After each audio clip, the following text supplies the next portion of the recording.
All right. Well, welcome back, everybody. Welcome to the Secret Sauce Podcast. I'm Chad Trease. This is Lacey Moores, and this is episode 5. Right? Been fun so far. Yep. What are we talking about this week? So today we're going to talk about the 6 steps to help eliminate call reluctancy. Cool. I love it. I struggle with this big time, so I'm excited to actually go through this one. I think why do I struggle with it? Go there real quick. Oh, I think everybody does. I think anybody who says that they don't is probably lying to themselves a little bit. Maybe if you've gotten to the point where you don't, like you are an absolute pro, but most people in our industries and real estate in general, lending as realtors, people struggle. And I think the biggest one, there's tons of reasons, and I think we're going to cover all of them, right? For me, the biggest reason has always been I don't necessarily feel like I have something valuable enough to talk about when I call somebody, and if I can't overcome that, I will find something else to do. Sure. What about you? Yeah, so for me, it's been a long time. So I will tell you, I'm not very good at working out all the time, all those things. But right when you start working out, it sucks. And then as you do it more and more and more, it's easier. And I will tell you, the steps that we're going to go over today, the more and more you do them, it's going to get easier. And it's going to get more comfortable. I don't know if it will ever be comfortable, but more comfortable as we start going through those things. But I do, when we stop back and we just say something like, I don't know if I have value, that's definitely going to be one of our steps. And you talk about that a lot, about our step number 1, about just the mental game to all of this and how important that piece is. So let's just dive on in. You want to get started on it? Let's jump in. So 6 steps, right? Right. So step number 1, and I'm going to let you take on this for a little bit, but it is, what does your mental prep or your morning routine look like to have a day when you know you're going to make calls? And we should be calling every day of the week. Every day. So every day of the week, we should be really focusing first thing on how do we wake up and what does our mental prep look like? So tell me, what does that look like for you? Well, it's different. It can differ from day to day, but I always have a plan. I'm always like, I'm not just waking up and like, okay, well, I guess I'm going to go to the office and make some calls, right? So for me, I have to wake up at a certain time, and I got to go to the gym. Doing hard. We're about to do something hard, right? About to make calls. It's hard for most everybody. Yep. So we got to do hard things. Right. So I start the day doing a hard thing, getting up early, going to the gym, because one issue for people too is just that they feel like they don't have enough time in the day. Everybody has enough time. You're just not prioritizing it. You're not making enough of a priority. And so I think if you can get up earlier, go to the gym, get that out of the way, so you're not thinking about all the other stuff you have to do that day. So for me, I got to go get some endorphins out, get a good workout in, listen to some podcasts, I'll put my headphones on and get in the right mindset. Super, super important for me. Wonderful. And that even starts with when the alarm goes off. Yep. A lot of people use their phone as their alarm clock, and they're immediately in reaction mode because they click on their email or their text or social media, and now they're thinking about other things. So one real good tip in the morning would be, do not use your phone as your alarm clock unless you're so disciplined that you're not going to look at anything else. Get an old school alarm clock. Such a crazy but simple tactic, and not used much at all. And I will tell you, most people will hear it and they'll never do anything with that tactic, Chad, but it is such an important tactic because we can easily lose 5 to 30 minutes just like that. Desk scrolling, reacting to problems. And not even realizing we're doing it. Right. And it puts you in the wrong mental state, right? You have no control over the mental state that it's going to put you in. So if that's your first choice, you're choosing to say, okay, I don't care what my day looks like, period, because there's going to be something that I see as I'm doing this that can totally take me off the rails. So such a great little hidden nugget in there is definitely don't have your phone first thing in the morning. Mine's very similar. I get up and I have a 3 what I'm grateful for. So I do a gratitude journal in the morning, 3 things that I'm grateful for. It ties in with some Bible study that I do, and then I go to the gym. And then I get in the office, I look at my day. But let's talk about, because this is hidden into step number 2, But when do you schedule your time, and do you schedule your time for your calls? What does that look like? Yeah, absolutely. I think it has to be time blocked and it has to be Absolutely. protected. But before we go on to step 2, there's one last thing I want to say about mental preparation. And then we'll move on. But I think mental prep, super important to get in the right headspace. Maybe it's that you listen to a certain song that gets you pumped up, Yeah. or a certain like I said, a certain podcast. Yeah. But you need to do something that gets you into that different version of you that is on and is vibrating at a higher frequency. And like, I'm reading a book about Kobe Bryant right now, and he was notorious for being a different person on and off the court. Like, super loving, awesome guy, but you get him on the court and he turned into the Black Mamba. And he would talk about how he would have to do that. He would listen to certain music to get him up, and he would become this like different version of himself. And I think if you really want to knock it out of the park with calls, you've got to get yourself vibrating at a higher frequency. So figure out what your theme song is, what gets you pumped up. Listen to that, blare it on your way to the office, sing it. So when you get there, you are mentally prepared to jump right in. Perfect. So now let's talk about step 2. Okay, so then you're in the office. So step number 2 is to have a plan, right? Yep. And what does that plan look like? And it definitely can be different for every single person. But like, I have a daily plan and every single day, but it's also the same weekly, right? So what I do on Mondays is the same every single Monday. What I do on Tuesdays is the same every Tuesday. And the reason that this written plan is so important is because most people won't make calls for lots of reasons, but it's because they don't have a plan. So when they say, okay, I'm going to make calls, and I'm going to do them Monday, and I'm going to do them at 9, then it's 9, and they're like, okay, who am I going to call? What am I going to talk about? Yep. Right? And then all the things start going through your mind that set you off, where you can't do it and you can't follow. And so it's a really eliminating roadblocks when we write this plan down, is to get rid of those. But you already made the comment about this plan has to be time blocked and protected. Tell me what you mean by protected. Well, it's just something that it's a non-negotiable. Basically, it's on your calendar. For me, like, and I think for you too, right? We like color code it green on the calendar. It's green time, and that's time where you cannot, like, everything's on do not disturb.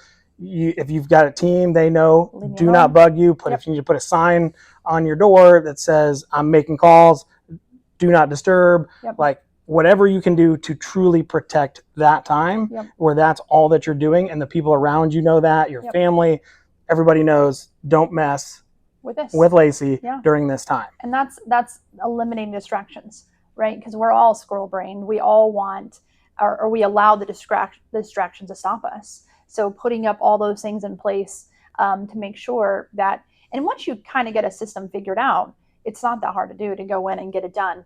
But I will tell you, one thing here is sometimes you can't have all this stuff perfect before you start doing it. Yep. And that's where I think people get so caught up, is they think, oh my gosh, I have to have all these steps that we're giving completely dialed in before I can do this. And it will never happen. It won't. I've talked to so many people who are like, oh, I'm just going to get my CRM dialed in. I'm just going to get my database all fixed. I'm going to do this first.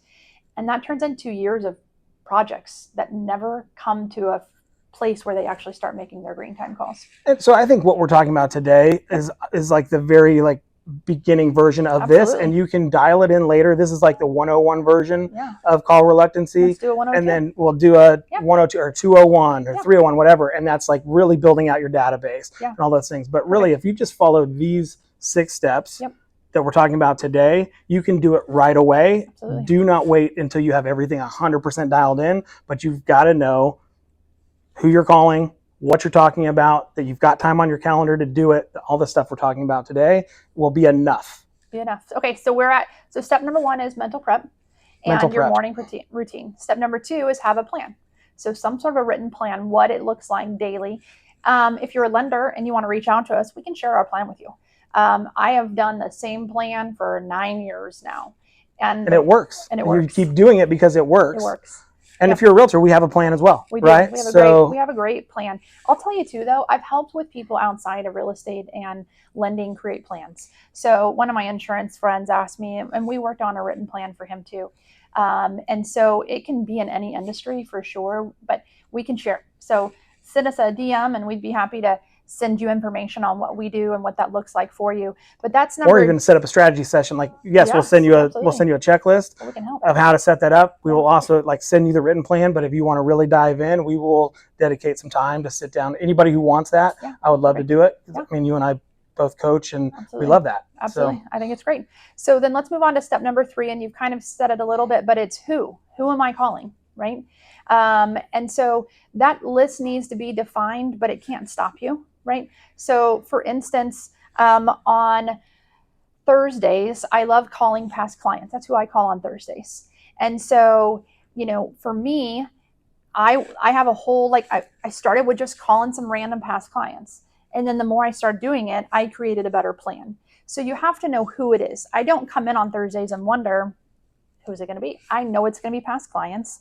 And therefore, now I've made it, because I've done it for so long, a really kind of advanced plan how to do that and how to work my way through over a whole calendar year to get through everybody. But if you're just getting started, literally go through your past clients at A, right? Just start going through it. And then when you get through as many as you can get through that day, you know where you stopped.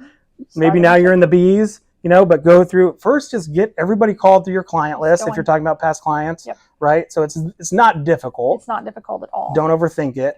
We just need to start calling literally everybody in your phone book. And then if you have prospects, you need to start calling prospects, and there's different days for different things, right? So we'll get everybody that plan. Different days for different things, absolutely. So then let's move into step number 4, and that is, what do you say? This is the toughest one. This is a tough one. And so you come and you're on a certain day, let's just stick with Thursdays, and you're calling past clients. What do you say? So how do you start when you're planning to start making your green time calls? How do you know what to say? Well, this is what's kept me from making calls for a long time, was just not feeling like I had enough value to offer, or that people didn't want to hear from me, that I was bugging them. And so the only way I could overcome that is really come up with something every time I'm making calls. Let's say it's Mondays and I'm calling realtors, right? I need to have an offer. I need to have something of value to provide. Maybe I'm inviting them to something. Maybe I'm calling after something that they didn't come to that I invited them to, that I'm calling and saying, hey, you missed it, but it was great. We'll get you on the next one. I have some notes. Would you like to get together and meet? Like, I know what I'm calling and talking about every time. And that's a huge piece of it. So like for me, I needed to come up with an offer. Value. Yeah, an offer, something of value. And so recently I put together our pain prevention program for agents. So it's buyers who are experiencing a lot of pain in this market because it's really hard to get an offer accepted. Right. The stat says that they're losing out on 5 homes before they get their 6th under contract. That's the national average, which is double what it was a couple of years ago. Right. So buyers are experiencing twice as much pain as just a couple of years ago. So I'm solving a problem, right? So come up with something where you're solving a problem. And now I can call, and I feel like I have a winning lottery number when I'm calling realtors to introduce this. Right. I'm like, I have something that I know nobody else is offering. I've dialed in this plan. It's a 7-step plan that we put in process that will help reduce pain for your buyers, get them under contract faster, and put money in your pocket in half the amount of time. Yep. Would you like to get together to talk about that? Sure. Right. And that's major value, right? And that's something that is extreme value. And I think that's awesome. And I think you've got to that place in your career because of being this beginning of this and being, I need something more to give. I need something more valuable, right? And so you've started doing all of this, and then you've come to a place where you're like, I have to create something that is that huge. And that's super important. But I also think sometimes it doesn't start out of the gate like that. I think sometimes it will start out of the gate. We talk about forward all the time. And that is when you start making relationships with people. And it's not to make us robots, but it's to make us think through our conversations with people. And so let's break down forward for a second, right? Because people may not know what we're talking about, but it's just topics of conversation when you call somebody, right? So it's family, occupation, recreation, dreams. Yep. So it's like, let's talk about their family. This kind of dials back into magic moment stuff we talked about too, right? Digging deeper, having enough to know about them that maybe you're learning about their family. Maybe you already know about it. And now you're like, hey, how's Jack doing with baseball? Right.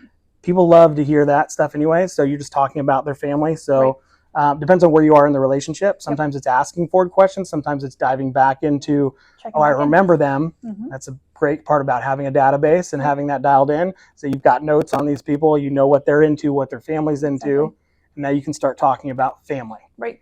Absolutely. So it's such a great thing. Let's just talk about past clients again. So our past clients, we know pretty well. We've got into a relationship with them and helped them. But the Ford helps us go back. It helps us start that conversation to be able to go deeper, check on, hey, you said that this was a dream of yours, that you wanted to get a vacation home down the road. Is that still something that you're thinking about? And you're skipping ahead to D. Well, no, I know, but I'm just meaning if we're farther in. So I'm saying, like, in that situation, they're a past client. So I know more about their family and their occupation. And so it just allows you, whenever you're going into a call, not to kind of freak out about what am I going to talk to about. I want to know more about them. And the Ford just helps us. You don't have to go through every single one. I always say, be careful, don't go through every single one, because when people call me and they start going through every single one, I'm like, oh, you're doing Ford on me. Yeah. So it doesn't have to be every single one, but it just gives you ideas on what to check in with. And it eventually you would just automatically do it because you're in such a deep relationship with that person. But it helps let you establish the relationship. And then that second part is the value or the offer, and making sure that we have some sort of offer or value to bring to them. Because I will tell you, agents, because we call agents a lot, but there's so many people that we call for business. If we're calling all the time without value, they will start not answering as much. Totally. Because it's not as good use of their time. And so it's definitely a mixture of adding both of those people or both of those tactics into those phone calls as we go through it. If you're only calling about Ford, family, occupation, recreation, dreams, and there's nothing more, and that you do that every week or every 2 weeks, people are going to get sick of it. Yep. Right? Absolutely. So it's important, but I do think having something of value. Absolutely. So does it have to be like a 7-step process for pain prevention? No. I needed that. Yeah, I needed that to really okay, now I know I have a winning lottery number. That I would feel terrible if I didn't call people to talk about that. That's what I needed to turn that light bulb on and be like, all right, I'm fired up about making these calls. Yeah. But I feel like agents right now, maybe if you're a realtor, you're searching for something, does it have to be a super valuable offer? No. Right now, people are scared. They want to talk about, is this market going to crash? What's going on? I keep hearing this. I don't think agents understand how little the general population knows about that. Right. Same with the NAR settlement. Or trust, right? Like they hear things, but they don't trust. Right. And so when you have that imposter syndrome, or I don't have value to bring, you really have to stop and do the, where they tell you sometimes to look in front of a mirror and say all these great things about yourself. And I know that's awkward sometimes, but like when you said, Chad, that sometimes I don't want to call, like to me, I think, why? Chad, you are such an unbelievable mortgage wealth teacher. Like people would be honored for you to call them and for you to give them your understanding of what the market's doing and your understanding of how to create and grow wealth through residential. Like you're exactly who I would want to hear from. And so but I think I'm human, and that's very, very normal. That there's most of our audience probably has major call reluctance, imposter syndrome. You got to talk to they yourself, question themselves. And you got to tell yourself, like if I'm a real estate agent, and I'm not, but if I'm a real estate agent, that I know more about the market than the general public. I know more about this real estate. I have value to give. I have so much value to give, and I need to be the one sharing that versus trusting the media, social media, or anything else. Or letting them hear it from another realtor. Yeah, it's not good. It's not clear. And so those are the things we have to tell ourselves before we go into these calls, because they are true and it is needed so that when we go into these calls, people feel that with us. And I even think that piece is a value add. I think that piece is something very valuable. You have something so valuable to give anybody that you're calling. And so starting it out like that, starting out with those affirmations ahead of time so that our mind and our headspace is clear that what we are giving and what we are doing isn't just calling to say, hey, how was your weekend? Or whatever the normal scripts are. I think that's a great bonus nugget for step one, the mental prep piece of it. Mm-hmm. I mean, there was a study done a few years ago that took 2 groups of kids, and one of them that all they did was give them high fives, versus other ones that they gave like normal, just normal praise, didn't give them big high fives and big affirmations or anything, and which one ended up succeeding, put them in like simple tasks and which ones ended up succeeding more. And it was like far and away the ones that were just given high fives and positive affirmations. So like huge part of that mental prep, maybe it's like getting everybody in your office, getting everybody riled up, like high fives, like, yes, I do have value to give. High five yourself in the mirror, like whatever it takes to be that vibrating on that higher frequency. So I think that's a good callback to number one. So we got mental prep, number one. Two, have a plan. Three, who are we calling? Four, what to say. And so we've got forward. We also have value. And I think for realtors right now, don't overthink it. Your value can be as simple as, let's talk about the NAR settlement. What do you know? What can I provide? What value can I provide? What questions can I answer? That's a huge one. Right. Like, what does real estate look like for you in the next couple of years? You know, when they're asking a client that opens up such a big amount of people talking. Like, there's some really easy, basic questions for sure. So if you want some topics, I would say, again, DM Lacey or myself, reach out to the podcast page. We will get you some topics to talk about that people want to hear from you on. So you're not overthinking the, what am I going to say? Absolutely. Right. Well, we can't close this out though, because we have two small ones. And this is what's funny is everybody likes to miss these last two things on these calls. They like to be done and move on. And we could do that right now. We could just be done with this. But number 5 is ask for business. And this is such a step that so many people shy away from. Yeah. They could like literally hit it out of the park and they miss this very last step. Why is it? Because they feel like they're burdening somebody by asking, or like it feels too sales breathy, like slimy, like whatever it is. And I do think that you have to be good about monitoring the call and feeling, you know, did I bring value to this call for sure? But for me, this one was hard. This one's always been hard for me. Me too. And so I will do all the steps. I will bring good value.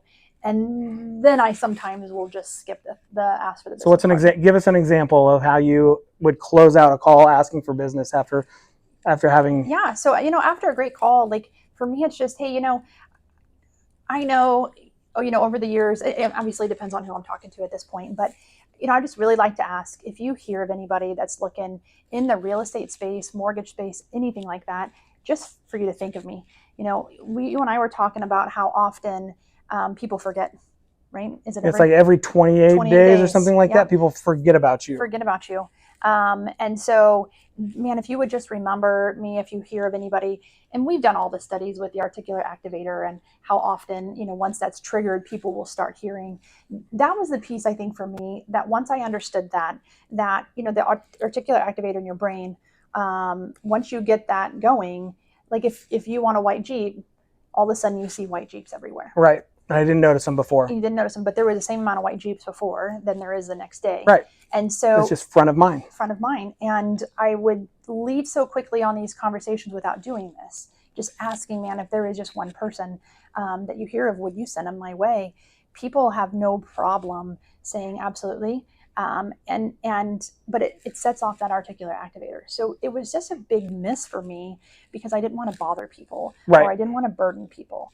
And, you know, can I say something about that real quick? So I think a great way, I didn't mean to cut you off. I'm sorry. But while I was thinking about it, I think a great way to get around that too is just to acknowledge it, that this may come like, I don't want to be like weird by asking, or I don't want to come off as pushy by asking. Like, this has always been a problem for me. It's like, I don't ask enough. And so just acknowledge it. It's very disarming to them if you just acknowledge, like, hey, I don't want this to come off as salesy, but I would be doing a disservice if I didn't let you know that I'm here for you. If anybody you know is thinking about buying or selling a home, would I be the person that you would have them connect with? And if so, like, I would love that. It would mean the world to me. So just acknowledging that this is a little awkward for you. Sure. I think just that in itself, it's that human element that reconnects you with them. And they're like, I had somebody, my financial advisor, actually said to me, like, you've been on my chicken shit list for a long time, and I just haven't called you. For me, that was enough for me to take a meeting with him, and he became my financial advisor.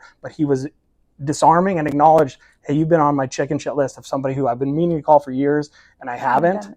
And so just the acknowledging piece is very, very disarming. That's great. That's a wonderful tactic. And so let's move on to step number 6.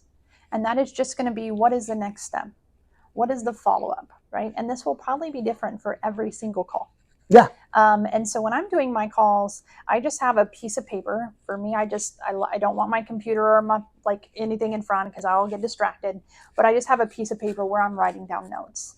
And what that looks like is different for every single person. But man, if somebody tells me about, I'm busy, I got this surgery coming up. Well, that's a clue for me to check back in. I want to know and a potential magic moment. If you haven't seen episode 4, yeah, right, all about magic moments. Yeah. Man, ask some questions about that and deliver something. And follow up on how it went. Or, they were traveling here. I want to check in and see how the Switzerland trip was going. When you remember that, and for me, I have to write it down. And you have to when you're doing calls because your brain just goes to the next one to the next one. So, whatever system you develop after that, it can be as simple as writing it down, putting some follow-up plans in your phone or your calendar, or your reminders, to a very, elaborate system inside your CRM, which we, like we said, we'll get to. But you have to have some sort of a next step. You have to have some sort of a follow-up. And there could be a call or two that doesn't need anything. That's okay. Move on, go to the next, but have something ready so that you can jot down what it is to do next after this call. Yeah, and I think so. It could be something around Ford, like you said. It could be anything of the notes you're taking. It could just be something as simple as the value you were adding. So maybe you're a realtor calling, talking about the NAR settlement. It's like, hey, if I hear any more info on it, is this interesting you? Would you like me to reach out? As it's a developing situation. Sure. Would you like me to keep you informed on that? I'd love to do that, right? And then they're going to probably tell you yes on that. Chances are they're not going to be like, no, I don't want you to ever call me again. So you're just opening it up. So the next time you call, you've said, I will give you a call if anything develops. And now you've got another reason to call down the road. And it doesn't have to be a huge, like put into your CRM, just add it to your calendar or make a note that these are the people that want to hear about more NAR settlement information or about what's going on with the market. Is it crashing? Is it a bubble? Right. Like just taking some notes on that is huge. So I think that's great. So let's run through it real quick. So we got number 1, mental prep, morning routine. Number 2, have a plan. 3, who to call. 4, what to say. 5, ask for business. And 6, next steps. Next step. And that's it. That's it. So let's close this thing out. I just want to say, guys, thanks so much for taking the time to watch this. This has been a labor of love, and we just want to get the word out to more people. So if you enjoyed this episode, if you would do us a huge favor and subscribe, or wherever you're watching this, whether it's YouTube, if you're watching, if you're listening, if you would share it with somebody, one person, 2 people in your office, somebody that you care about. If you love it, I would love it if you would share it with somebody else. Until then, we'll see you next time. Thanks, guys.